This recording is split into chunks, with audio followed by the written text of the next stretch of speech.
Section 6.2 is entitled Constructing Antiderivatives Analytically. In Section 6.1, we looked at the problem of taking the graph of a function and graphing the antiderivative.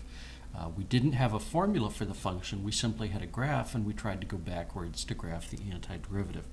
Now this section we're looking at things in terms of formulas. We're looking at integrals analytically. So the big difference, the big change in this section is now that we're going to view the integral sign in two different ways. Up until this point, we've been discussing just the definite integral. The definite integral from a to b of f of x. It represents the signed area between the graph of the function, the x-axis, x equals a and x equals b. If the function should dip below the horizontal axis, we view that as contributing negative signed area. The important thing is that this is a number and it represents area. But now what we're going to do is we're going to use the integral sign in a different way, and we're going to speak of the indefinite integral. And you'll notice that the big difference is that we don't include endpoints. This new notation simply stands for the family of antiderivatives of the function little f. We use antiderivatives to evaluate definite integrals, so using this notation sort of makes sense. Again, this definite integral represents a number.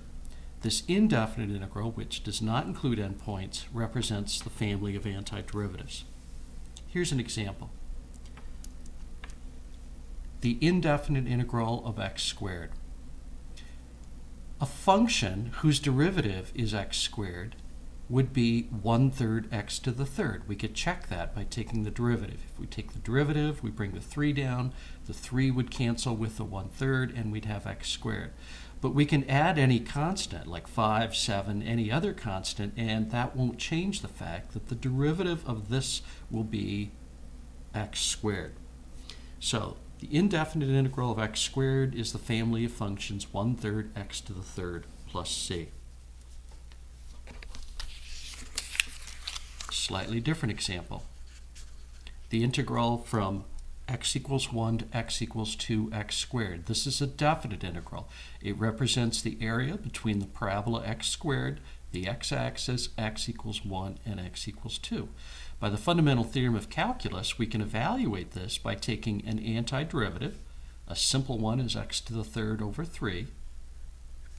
Plug in the endpoints and subtract. If we plug 2 in, we get 2 to the third, which is over 3, which is 8/3. If we plug in 1, we get 1/3. And if we subtract, take 8/3 minus 1/3, we get 7/3. Now this vertical line notation is a way that mathematicians say, take this value, plug it in, take this value, plug it in, and subtract. That's all that that means.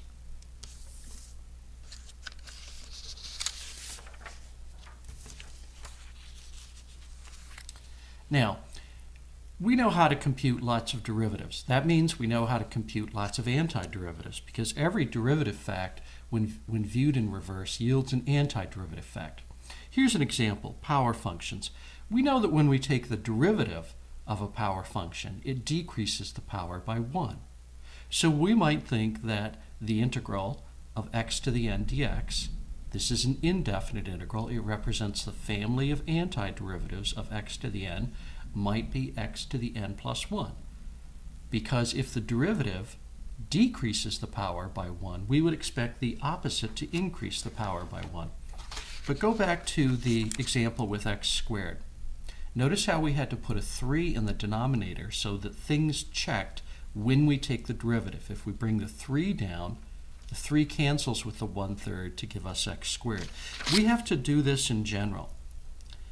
The antiderivative of x to the n is x to the n plus 1, but we need to multiply by the reciprocal of n plus 1 in order to make things check.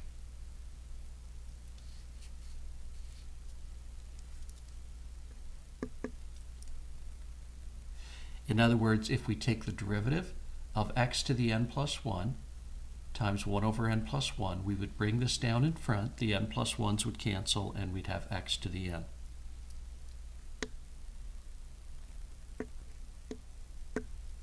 Okay, we sometimes call this the power rule for antidifferentiation, or the power rule for indefinite integrals. Now, one thing could be problematic, and that is if n were -1. If n were -1, we'd be dividing by 0 out here, which is strictly forbidden. So we call that the -1 power case. If n is equal to -1, we have the indefinite integral of x to the -1, which is the integral of 1 over x. The integral of 1 over x is the natural log of the absolute value of x. Now, we haven't really talked about the absolute value up until this point, absolute value of x. But the natural log of the absolute value of x is defined, and we know that the derivative of the natural log of x is 1 over x. So this is the -1 power rule. Let's move on to some other functions. Exponential functions. Again, these are all indefinite integrals, families of antiderivatives. We know that the derivative of e to the x is e to the x. So that means that the indefinite integral of e to the x is e to the x, but we can add any constant. Again, if we take the derivative of this, it would yield e to the x, regardless of what c is. Now, what about a to the x? We know that the derivative of a to the x, which I'll write here, the derivative of a to the x is the natural log of a times a to the x. Kind of running out of room here. The derivative of a to the x is the natural log of a times a to the x. If we took the derivative of a to the x, the derivative of a to the x, we wouldn't get a to the x, we'd get the natural log of a times a to the x. So to make things work out,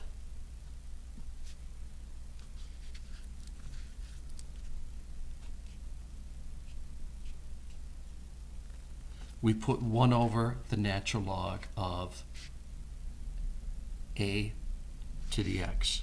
Okay, I'll put that right here. Sorry about that.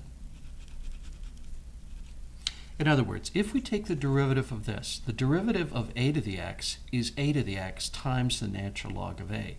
That would cancel with the 1 over natural log of a, which would give us a to the x. So the indefinite integral, or family of antiderivatives, of a to the x is 1 over the natural log of a times a to the x. Sines and cosines. We know that the derivative of the sine function is the cosine function. That tells us that the indefinite integral, or the family of antiderivatives of the cosine of x, is the sine of x plus c.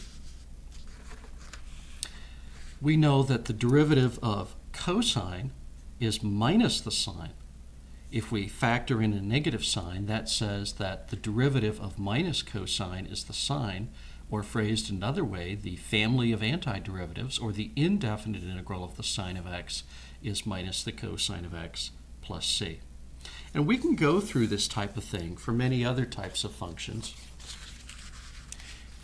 and create what I call the list. You'll notice that this is from Math 202. I usually give students in Calc 2 at the beginning of the semester what I call the list. So what we have here in the the left-hand column is we have a function, and in the right-hand column we have the family of antiderivatives. For example, if we have a function ax plus c, where a is a constant, then we know the derivative is just a.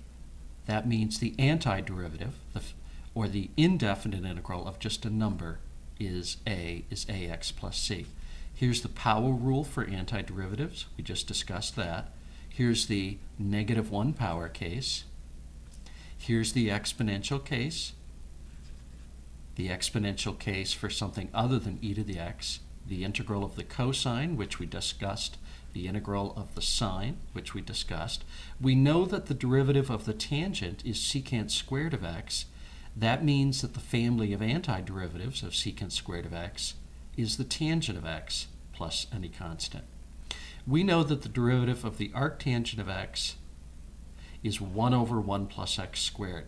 So that means that the family of antiderivatives, or the indefinite integral of 1 over 1 plus x squared, is arctangent of x plus c.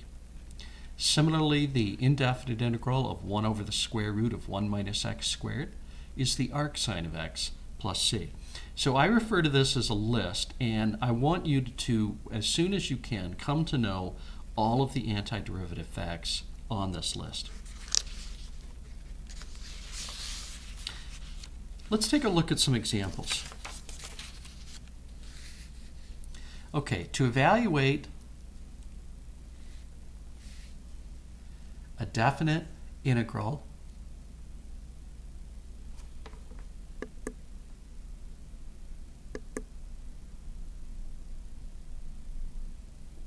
such as the integral from a to b of f of x, or an indefinite integral, doesn't include endpoints. Here are really the following steps. First, determine whether you can rewrite the integral using linearity properties. Linearity properties means that we can break up, if we're adding two functions and we want to integrate, we can integrate separately and add. For each function inside the integral, what we call the integrand function, see if we have an antiderivative that is on the list. If the answer to 2 above is no, sometimes we have to look at ways of algebraically simplifying the integrand so that what we have is something on the list. And steps 1 and 3 can frequently be interchanged. After computing the antiderivative, we do one of the following. For an indefinite integral, we simply add c and we're done. For a definite integral, we need to substitute the endpoints into the antiderivative and subtract. So let's take a look at some examples.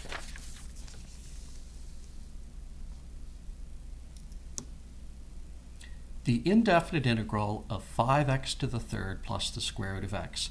This is an indefinite integral, so the final answer will be a family of antiderivatives.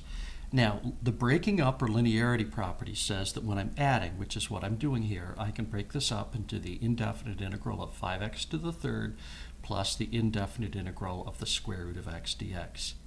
Moreover, this 5 is a constant, so we can factor it through the first integral sign.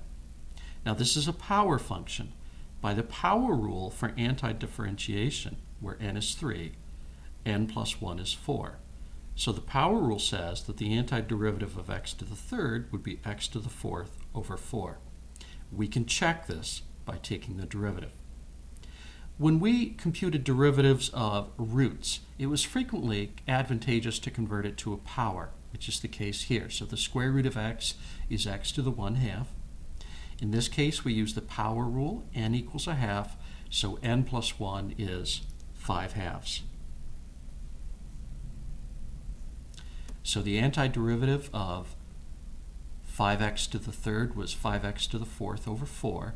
In this case, we take x to the n plus 1, which is x to the 5/2, and out in front we put 1 over n plus 1, or 1 over 5/2. Taking the reciprocal of 5/2 gives us 2/5. So it's an indefinite integral, so our final answer is 5/4 x to the fourth plus 2/5 x to the 5/2 plus an arbitrary constant. Now, even though there would be an arbitrary constant c arising from this and another one from this, we can just sort of glump them together into one arbitrary constant. So this represents the indefinite integral of 5x to the third plus square root of x. It's an indefinite integral, so we don't plug in any endpoints to subtract. Another example.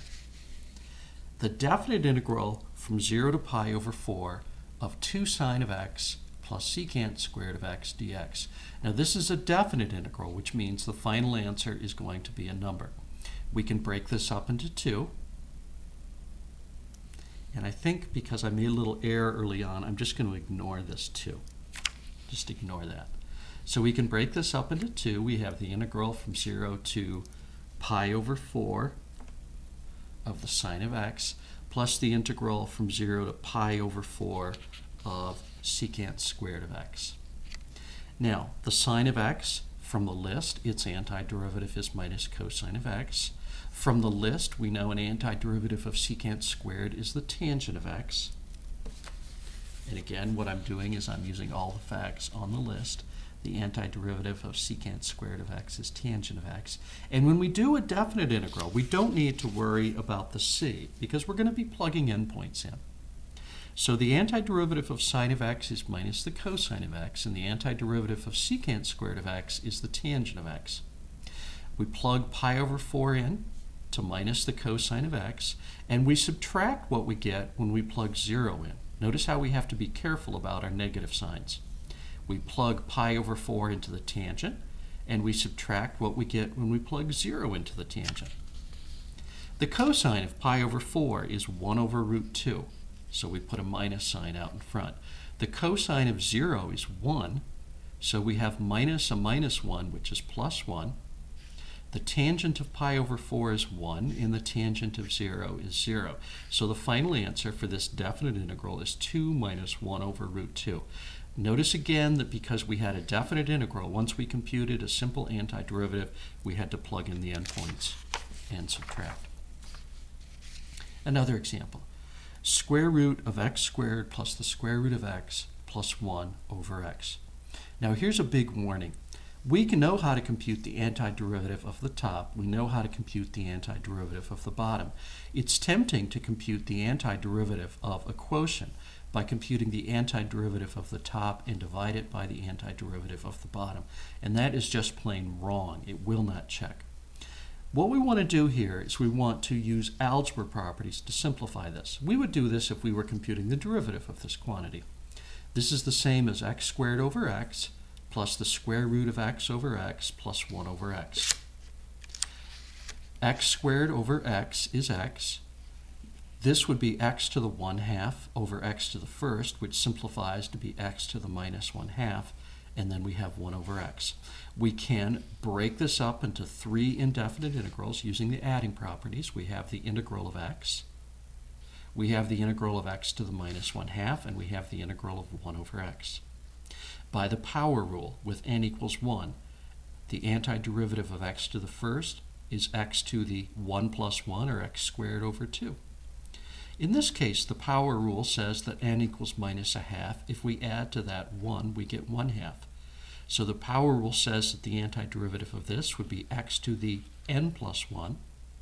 And we divide by n plus 1, which means we divide by 1/2. The antiderivative of the antiderivative of 1 over x is the natural log of the absolute value of x. So our answer is going to be x squared over 2 plus 2x to the 1/2 plus the natural log of the absolute value of x plus c. Again, because it's an indefinite integral, we don't plug in numbers. We could check that this answer is correct by computing the derivative, and we would get exactly the function inside the integral. So, for class, what I would like for you to do from section 6.2, 13, 16, 48, 52, 53, 59, some of these are definite integrals, some of these are indefinite integrals. Some require a little bit of algebra simplification.